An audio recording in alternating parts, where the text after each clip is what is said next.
तो देश के विकास की रफ्तार को लेकर के आज चर्चा करेंगे। उससे पहले आप सबके महत्वपूर्ण सवालों पर एक नजर डालते हैं और पहला सवाल इसी बात को लेकर के कि जीडीपी की ग्रोथ है दमदार, लेकिन सियासत क्यों बेशुमार, क्योंकि लगातार विपक्ष इन आंकड़ों को लेकर के सवाल खड़े कर रहा है। सवाल नंबर 2, कौन सी चुनौतियां बरकरार और कैसे निपटेगी सरकार, इस पर भी बात करेंगे, क्योंकि कहा जा रहा है कि पूरी दुनिया में जिस तरीके से एक वैश्विक संकट के हालात हैं, इसमें भारत की जीडीपी पर क्या इसका कोई असर पड़ेगा आने वाले दिनों में, उसको भी समझेंगे।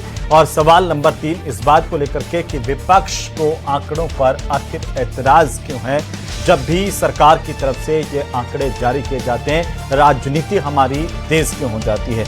मोदी सरकार ने जिस तरीके का प्रदर्शन जीडीपी को लेकर के किया है, उससे पूरी की पूरी सरकार उत्साहित है, देश भर के लोग भी इसकी सराहना कर रहे हैं, लेकिन विपक्ष इस पर क्यों सवाल खड़े कर रहा है, इसको भी समझने की कोशिश करेंगे। और आज हमारे साथ एक बड़ा पैनल मौजूद है। सबसे पहले मैं परिचय करवा दूं हमारे मेहमानों का। आपके साथ हमारे साथ सुरेश गर्ग साहब हैं, भारतीय जनता पार्टी के प्रवक्ता। स्वर्णिम चतुर्वेदी जी हमारे साथ हैं, कांग्रेस पार्टी के प्रवक्ता। राजीव जैन साहब राजनीतिक विश्लेषक के तौर पर, और आकाश जिंदल साहब हमारे साथ हैं, मशहूर अर्थशास्त्री हैं देश के। आप सभी का बहुत स्वागत है, बहुत अभिनंदन है। और एक एक मिनट इस जीडीपी के आंकड़ों को लेकर के हम ओपनिंग कमेंट के साथ शुरुआत करेंगे और फिर चर्चा को आगे बढ़ाएंगे। तो सबसे पहले गर्ग साहब, मैं आप ही से शुरू करना चाहता हूं, क्योंकि काफी उत्साह है मोदी सरकार में इन आंकड़ों को लेकर के, और देश के लोगों में भी जो ये मान के चल रहे थे कि जिस तरह की विदेशों की या पूरे विश्व अर्थव्यवस्था की स्थितियां हैं, क्या उसमें हमारी जीडीपी अच्छा प्रदर्शन कर पाएगी, नहीं कर पाएगी, लेकिन ये आंकड़े उत्साहित करने वाले हैं देशवासियों को। क्या कहेंगे सर, बोलिए। देखिए हेमंत भाई, निश्चित रूप से उम्मीद से ज्यादा अर्थव्यवस्था भारत की, जो हमारी एक उम्मीद थी कि 7.6% के लगभग की ग्रोथ रेट से अर्थव्यवस्था भारत की बढ़ रही है, लेकिन जब आंकड़े आए तो आंकड़े बता रहे हैं कि 7.6 नहीं 7.7% की ग्रोथ रेट से 2025-26 वर्ष के अंदर 7.7% की ग्रोथ रेट से अर्थव्यवस्था भारत की बढ़ रही है। अगर विश्व के परिप्रेक्ष्य में देखें तो अमेरिका की देखिए आप 2.3%, चाइना की 4.9%, ग्रुप 7 G7 की एवरेज आती है 1.9%।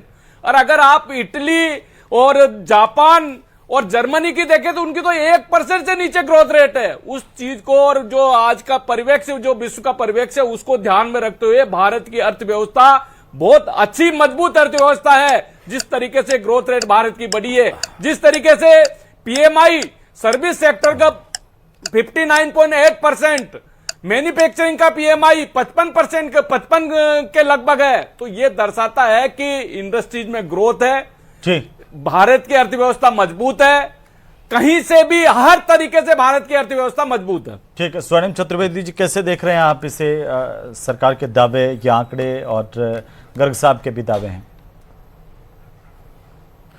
देखिए हेमंत जी, दावे और आंकड़े बयान नहीं करते, बयान करते हैं जो आम आदमी अपनी जेब से खर्च करके कितना अफोर्ड कर सकता है। अफोर्डेबिलिटी रेट आज भारत में क्या है सबको पता है, किस तरह से लोग परेशान है महंगाई को लेकर के और बेरोजगारी को लेकर के, सबको पता है। सबको पता है कि आज देश में जो कर्ज इस सरकार के शासन में 4 गुना हो गया, जो देश पर कर्ज था। आंकड़े मैं बाद में दूंगा। इसके अलावा सबको पता है कि आज केवल 10% ऐसे लोग हैं इस देश में जो 58% जो इनकम है जो इस जीडीपी से जनरेट होती है उसको प्राप्त कर रहे हैं, और आधे जो हमारी जनसंख्या है जो वो तो केवल 15% जो है वो उतना कमा पा रही है। आप बताइए कि 60 करोड़ जो हमारी वर्कफोर्स है उसमें से 60% तो जो है काम कर पा रहे, बाकी 40% जो 25 करोड़ के आसपास हैं उनको तो काम करने का मौका तक नहीं मिला। और क्या दावे कर रहे हैं यहाँ पे रुपया गिरता जा रहा है। अर्थव्यवस्था की आप बात करो, छठे पे तो अब पहुंच चुकी है, क्या ग्रोथ है ये। तो ये सारी चीजें बताती हैं कि जो शॉक एब्जॉर्वर्स थे, जो एक्सटर्नल जो हमारे फैक्टर्स थे जिसके कारण हम बचते, उनको समाप्त कर दिया गया। मैन्युफैक्चरिंग सेक्टर गिर रहा है, जिसके कारण न तो सप्लाई चेन सुदृढ़ हो सकती है, न नौकरियां मिल सकती हैं। ठीक है, आकाश जिंदल साहब, मैं आप ही के पास आ रहा हूं, क्योंकि जनवरी मार्च तिमाही में अर्थव्यवस्था 7.8% की रफ्तार से बढ़ी है। क्या मायने है सर इसके, और विपक्ष के सवाल भी हैं। देखिए, विपक्ष का मैं पूरा सम्मान करता हूं, आदर करता हूं, लेकिन अभी अभी जो है मेरा ज्ञानवर्धन हुआ है कि मैन्युफैक्चरिंग सेक्टर गिर गया है, खत्म हो गया है, तो मैं अपने मित्र को, जिनका और उनकी पार्टी का मैं पूरा सम्मान करता हूं, डेटा दे दूं। अप्रैल 2026 जीएसटी कलेक्शन 2.43 लाख करोड़, ये रिकॉर्ड है मेरे दोस्त आज तक का। आप देख लीजिए, ये डेटा आपको क्लियर कर देगा। और अप्रैल 2026 कौन सा महीना था? जब मिडिल ईस्ट का क्राइसिस चरम पे था। 28 फरवरी से वॉर शुरू हो गई थी। अब आ जाइए, इनकम टैक्स फाइलर्स 9.19 करोड़। अब जीएसटी कलेक्शन कब बढ़ेगा? जब लोग सामान खरीदेंगे बाजार जाके, जब लोग नई गाड़ियां खरीदेंगे, वो तब कब खरीदेंगे? जब संपन्नता होगी। इनकम टैक्स की रिटर्न ज्यादा कब फाइल होंगी? जब लोगों के पास इनकम ज्यादा होगी। और हमारे गरीब भाई बहनों की बात करें, मल्टी डायमेंशनल पॉवर्टी इंडेक्स बताता है 24.82 करोड़ लोग पॉवर्टी से बाहर आए हैं। डेटा है। तो आज मैं अपने मित्र के सामने डेटा रख रहा हूं। डेटा क्लियरली बता रहा है हिंदुस्तान तरक्की कर रहा है। अमेरिका जनवरी टू मार्च 2025 negative GDP growth. Germany 2023-2024 negative GDP growth. जुलाई टू सितंबर में मेरे हिंदुस्तान ने 8.2% जीडीपी ग्रोथ दी। Japan negative GDP growth. Canada पिछले 2 क्वार्टर से negative GDP growth. Technically Akash Jindal जैसे लोग इसे रिसेशन कहते हैं। सारी दुनिया में मैं अपने मित्र को पूरे आदर से कहता हूं, 190 मुल्कों में से कोई मुल्क चुन लें जो मेरे हिंदुस्तान के बराबर तरक्की कर रहा है। मैं पूरे सम्मान के साथ आपको ये मौका दे रहा हूं। अभी तो 25 मिनट है डिबेट लेट के, मैं उस मुल्क का डेटा आपको मेरे हिंदुस्तान के साथ कंपेयर कराऊंगा। प्लीज मुझे बताइए, 190 मुल्कों में से कोई एक देश चूज कर लीजिए जो मेरे हिंदुस्तान के बराबर तरक्की कर रहा है। ठीक है, डेटा आपके सामने रख रहा हूं मैं। जी ठीक है। राजीव जैन साहब, 1 मिनट आपका अब शुरू हो रहा है। कैसे आप इसे पूरे इन आंकड़ों को देख रहे हैं, जीडीपी में शानदार ग्रोथ रेट को, और क्या ये वाकई मोदी सरकार की प्रतिबद्धता या कमाल है, या फिर जैसे विपक्ष कह रहा है आंकड़ों का खेल है? इसे कैसे देखा जाए सर? देखिए हेमंत, ये आंकड़ों का भी खेल है, लेकिन इंफ्रास्ट्रक्चर में जो जितना डेवलपमेंट हुआ है पिछले 10-12 सालों में, तो निश्चित तौर पर अर्थव्यवस्था बहुत तेजी से आगे बढ़ी है, इसमें कोई दो राय नहीं। लेकिन मौजूदा समय में अब जो आने वाले समय का जो अभी गवर्नर का मैं सुन रहा था, कोई घटेगी तो उस पर कितने मतलब जो चुनौतियां हैं सरकार के सामने, उससे कैसे निपटेगी? जो सरकारी खर्चों में कटौती, फिजूल खर्ची जो है उसको रोकना, ये सब चीजें इस तरीके के कदम उठाए जाएंगे सरकार की तरफ से। लेकिन निश्चित तौर पर महंगाई, बेरोजगारी, उस पर कहीं लगाम नहीं। जो आम आदमी की आम जरूरतें की चीजें हैं उसमें कहीं ना कहीं दिक्कत है। लेकिन एक वर्ग बढ़ता भी जा रहा है, वो उस रूप में की गरीबी रेखा से बाहर निकल रहा है, वो चीजें खरीद रहा है, जीएसटी का कलेक्शन बढ़ रहा है।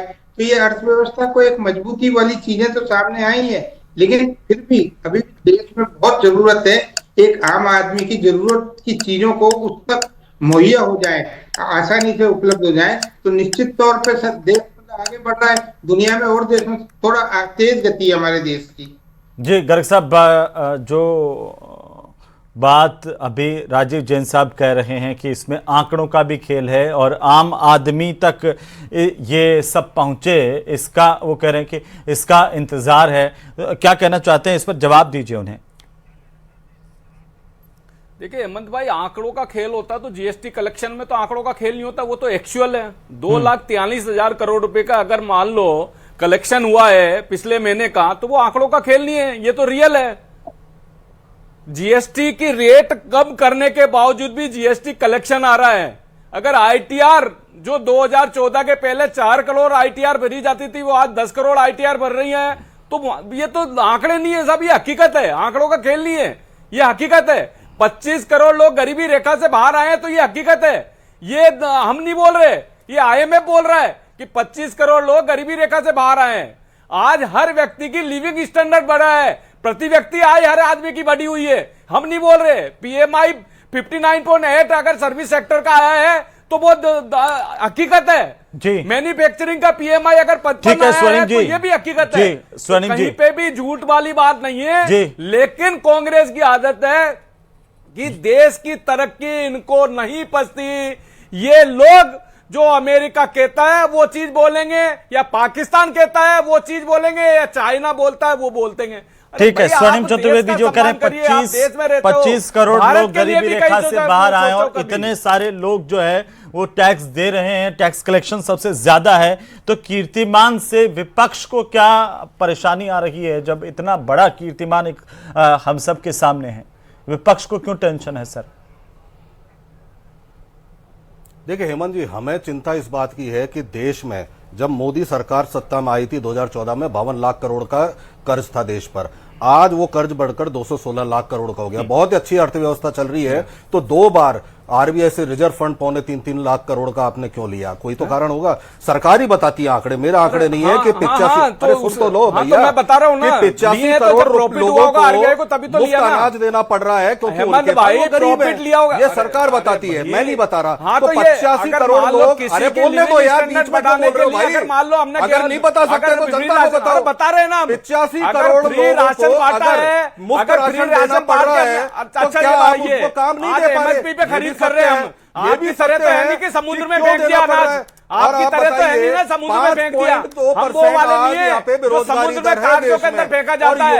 हकीकत में आता है हमारे पास में, वो हकीकत में गोडाउन में माल आता है। 16.4% ये बेरोजगारी दर है युवाओं की। ये पहली बार है इस देश में। युवाओं की 4.5% बताता हूं मैं आपको, बेरोजगारी दर 4.5% है, बोले 16%। बड़ा आश्चर्य होगा। आप ये वो राजस्थान की 2018 से 2023 की बात कर रहे होंगे, जो यहाँ पे राजस्थान के अंदर आपकी बात कर रहे हैं, देश की बात कर रहे हैं। 4.5% है बेरोजगारी दर। करोड़ लोगों को मुफ्त अनाज इसीलिए देना पड़ रहा है क्योंकि वो बेरोजगार है, उनकी कमाई नहीं है, बेरोजगार नहीं है कोई, बेरोजगार नहीं है वो। जो 25 करोड़ आमदनी बढ़ी, गरीबी रेखा से बाहर निकाला, वो आईएमएफ बोल रही है, हम नहीं बोल रहे हैं, वर्ल्ड बैंक बोल रहा है, वर्ल्ड बैंक बोल रहा है, भारत सरकार नहीं बोल रही है। भारत यानी आप दोनों के आंकड़ों को जरा रखते हैं। आकाश जिंदल साहब, सच्चाई क्या है इसमें? मैं एक आंकड़ा दे रहा हूँ आकाश विपक्ष कह रहा है कि कर्ज बढ़ा है देश का। एक आंकड़ा और लूंगा मुझे बोलने का मौका। मैं एक आंकड़ा मैं आ रहा हूं सर, एक पूरा कर ले, मेरे से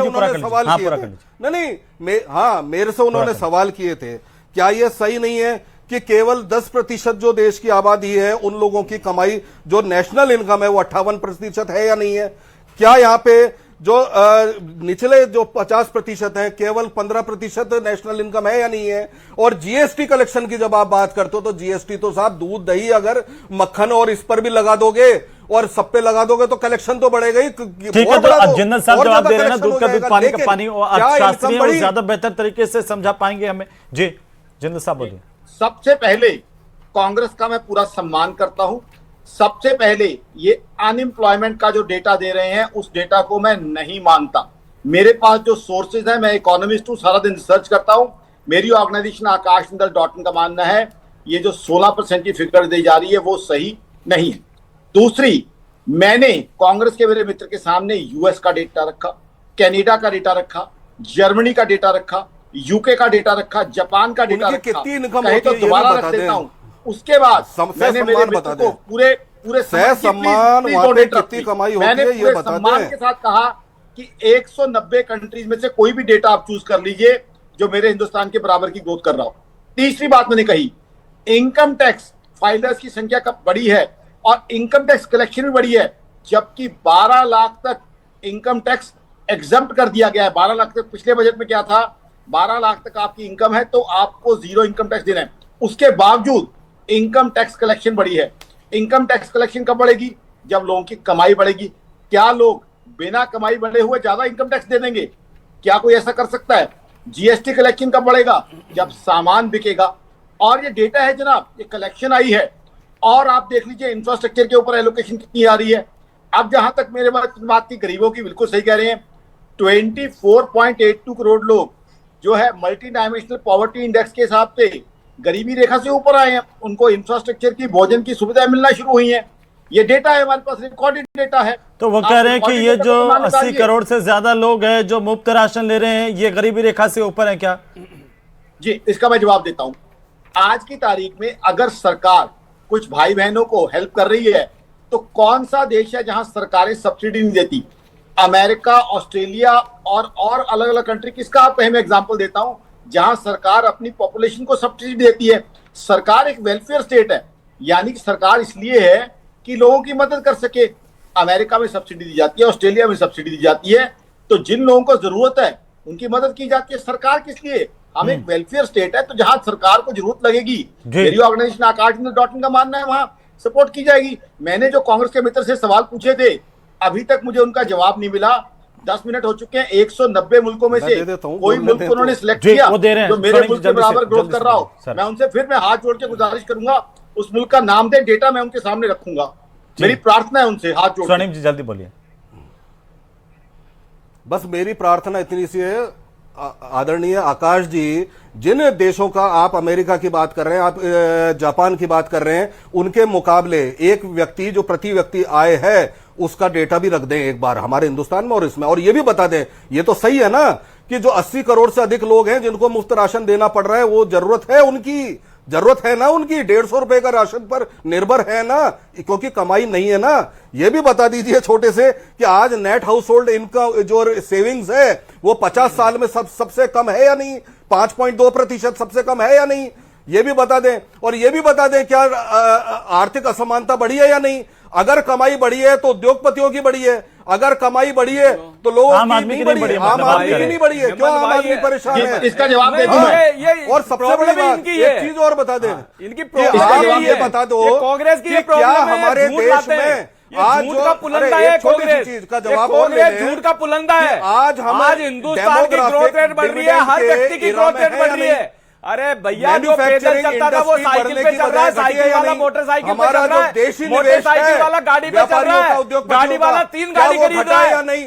और एक छोटा सा अगर मान लो 2.5 करोड़ ऑटोमोबाइल परचेज होती है, अरे भाई साहब तो बहुत जब बढ़िया ग्रोथ रेट होगी तभी होगी, बहुत अच्छी है। जीएसटी कलेक्शन तभी होगा जब ही संभव है, जीएसटी कलेक्शन तभी संभव होगा जब परचेजिंग पावर होगी। तो देश के हर व्यक्ति की परचेजिंग पावर बढ़ी है तब जाके जीएसटी कलेक्शन बढ़ता है, इनकम टैक्स की रिटर्न बढ़ी है तो कैसे बढ़ी है ये फाइनेंस। अरे भैया ये यही तो आप जनता को गुमराह राजीव जैन साहब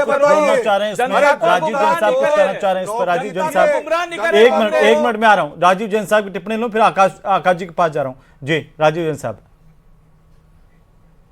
देखिए हेमंत, मतलब समानताएं जो भी स्वर्णिम जी कह रहे थे, ये भी एक बात सही है। कुछ वर्गों की कैपेसिटी बहुत ज्यादा बढ़ गई, वो हर चीज खरीद रहे, और कुछ वर्ग ऐसा है कि जो मतलब कुछ जरूरतों की चीजें भी नहीं खरीद पाता। तो जीएसटी कलेक्शन तो उस रूप में भी बढ़ सकता है कि एक वर्ग ऐसा है कि जो हर चीज खरीद रहा है, कार भी खरीद रहा है, बाइक भी खरीद रहा है, साइकिल भी खरीद रहा है, हर चीज जा रहा है, रेस्टोरेंट पे जा रहा है। जीएसटी के दायरे में बहुत सी चीजें हैं। ऐसे जो सक्षम लोग हैं वो ज्यादा है ना देश में सर। जी आप क्या कह रहे थे? मैं कह रहा हूं आप जो कह रहे हैं, जिस वर्ग की बात कर रहे हैं वो ज्यादा है ना। संख्या के हिसाब से वो लोग ज्यादा हैं जो संपन्नता की तरफ आगे बढ़ रहे हैं, वो लोग कम हैं जो गरीबी रेखा में जीवन व्यापन कर रहे हैं, उनका आंकड़ा कम है। मुफ्त के अनाज पर निर्भर है, मुफ्त के अनाज पर निर्भर है अधिकांश लोग। जीएसटी का कलेक्शन वहां बढ़ जाता होगा, लेकिन जो असमानता वाली बात है उसमें भी बहुत काम करने की ठीक है। आकाश जी कह रहे हैं, आकाश जी क्या वाकई असमानता बढ़ रही है? वो कह रहे हैं कि असमानता बढ़ रही है, इसको भी ध्यान रखना चाहिए। मैं दोनों मित्रों को पूरे सम्मान के साथ बता रहा हूं कि डेटा बताता है असमानता नहीं बढ़ रही। देखिए आज अगर दिल्ली मुंबई एक्सप्रेसवे बन रहा है तो वो कौन बनाएगा? वो बनाएगा आकाश जिंदल का वो मजदूर भाई बनाएगा जो 800 रुपए दिहाड़ी कमा सकता है। क्या आकाश जिंदल में वो कैपेबिलिटी है कि दिल्ली मुंबई एक्सप्रेसवे बना देगा? दिल्ली मुंबई एक्सप्रेसवे कौन बनाएगा? सबसे पहले मेरा मजदूर भाई जिसको 800 से 900 रुपए दिहाड़ी कमानी है। क्या आकाश जिंदल में वो दम है? क्या सामर्थ्य है आकाश जिंदल में वो हाईवे बना देगा? तो मेरे मजदूर भाई के बिना वो चल सकता है? नहीं, फिर आकाश जिंदल साहब इस हिसाब से एक रिपोर्ट कहती है कि 2060 तक परचेजिंग पावर के आधार पर वैश्विक जीडीपी की जो हिस्सेदारी है उस मामले में चीन को भी भारत पछाड़ सकता है। जी हाँ, सही बात पछाड़ सकता है। और 2047 तक जो विकसित भारत का रोड मैप है वो बड़ा क्लियर है। और आज बात आकाश जिंदल की नहीं है, आईएमएफ, वर्ल्ड बैंक जैसी ग्लोबल एजेंसीज हिंदुस्तान की जो है इकोनॉमी की ग्रोथ की तारीफ कर रही हैं।